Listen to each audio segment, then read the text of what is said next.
नमस्कार। Super India news TV में आपका स्वागत है। मैं हूं राजेश आर्य। आइए देखते हैं आज का विशेष समाचार। अभिव्यक्ति की आजादी के फर्जी चैंपियन कुणाल कामरा जैसे कॉमेडियनों के पीछे पड़ना एक तरह से उनका मुफ्त में प्रचार करना और खुद की फजीहत कराना ही है। कॉमेडियन कामरा को गिरफ्तार करने के लिए मुंबई पुलिस कमर कसे हुए है। इसका पता इससे चलता है कि जब मद्रास उच्च न्यायालय ने उनके खिलाफ दर्ज की गई एफआईआर पर 7 अप्रैल तक गिरफ्तारी पर रोक लगा दी, तो उनके खिलाफ 3 और एफआईआर दर्ज कर दी गई। इन एफआईआर के दर्ज होने के बाद मुंबई पुलिस गत दिवस उसके आवास पर पहुंची, जहां वहां वे नहीं थे, वे तमिलनाडु में थे। कामरा ने मुंबई पुलिस पर तंज कसते हुए कहा कि वे अपना समय बर्बाद कर रही है, क्योंकि पुलिस जिस पते पर पहुंची वहां वह 10 वर्ष से नहीं रह रहे हैं।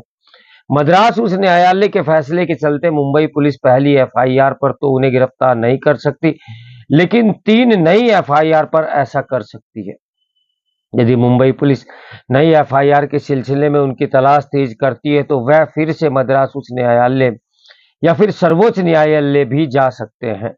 इसमें उन्हें कोई समस्या नहीं आनी, क्योंकि भाजपा शिवसेना के विरोधी कई राजनीतिक वकील उनका साथ देने के लिए तैयार होंगे।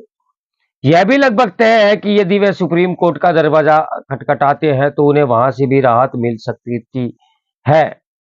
अभी तक यही देखने को मिलता रहा है कि यदि किसी के खिलाफ किसी एक मामले में कई एफआईआर दर्ज होती है, तो पीड़ित उन्हें एक साथ नत्थी करने की अपील लेकर सुप्रीम कोर्ट जाते हैं। उन्हें वहां से राहत मिल जाती है। कामरा को भी मिल जाए तो हैरानी नहीं। हैरानी इस पर होगी, यदि मुंबई पुलिस कामरा को गिरफ्तार करने पर अड़ी रहती है, पता नहीं इसमें उसे सफलता मिलती है या नहीं। यदि मिल भी जाती है तो अवसर इसी के हैं, आसार भी इसी के हैं कि उन्हें शीघ्र जमानत मिल जाएगी, क्योंकि उन पर मात्र यह आरोप है कि उन्होंने एक पैरोडी गाने के जरिए शिवसेना नेता और उप मुख्यमंत्री एकनाथ शिंदे का अपमान किया। इससे कुपित होकर कुछ शिवसैनिकों ने एक होटल में तोड़फोड़ की, जहां कामरा ने पैरोडी गाने की रिकॉर्डिंग की थी। यह पैरोडी गाना शिंदे को नीचे दिखाने वाला था। इसे इसे ढंग की पैरोडी कहना कठिन है, क्योंकि शिवसेना और भाजपा विरोधियों को यह बहुत भाया। ये कोई अनोखी बात नहीं, क्योंकि जो कटाक्ष किसी को मनोरंजन लगता है, वह किसी अन्य की अपमानजनक अवस्था का कारण भी बन सकता है। शिवसेना को ऐसे ही लगा और वे अब भी कामरा को धमकी दे रहे हैं। चूंकि शिवसेना महाराष्ट्र की सत्ता में है, इसलिए मुंबई पुलिस भी उसको गिरफ्तार लेकर व्याकुल है।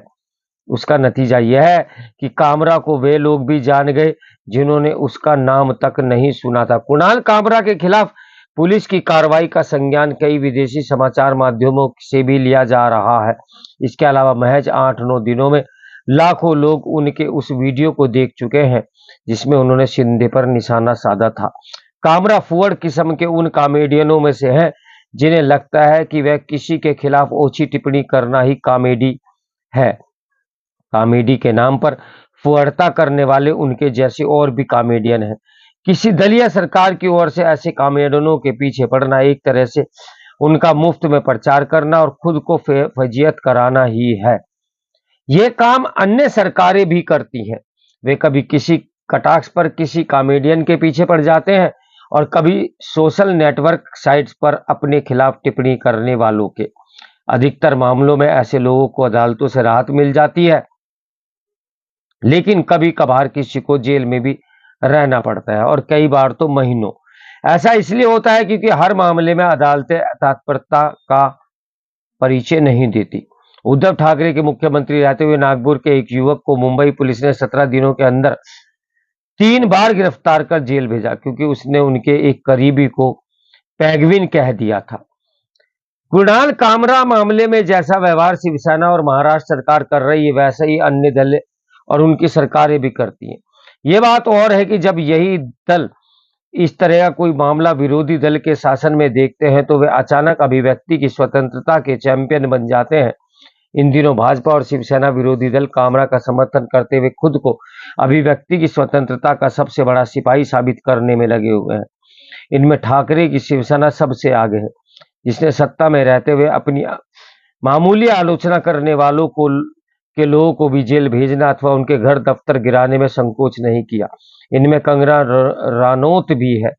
उद्धव ठाकरे सरकार के समय ही जब कंगना के दफ्तर के एक हिस्से को ढाया गया था, तो कई दलों के नेताओं ने इसे उचित बताने की कोशिश की थी या फिर इस कार्रवाई पर खुशी जताई थी।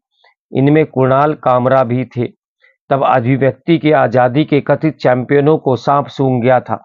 ऐसे फर्जी चैंपियन तब भी हर्षित मुदित हुए थे जब चंडीगढ़ हवाई अड्डे पर सीआईएसएफ की एक महिला कांस्टेबल ने कंगना को थप्पड़ मारा था।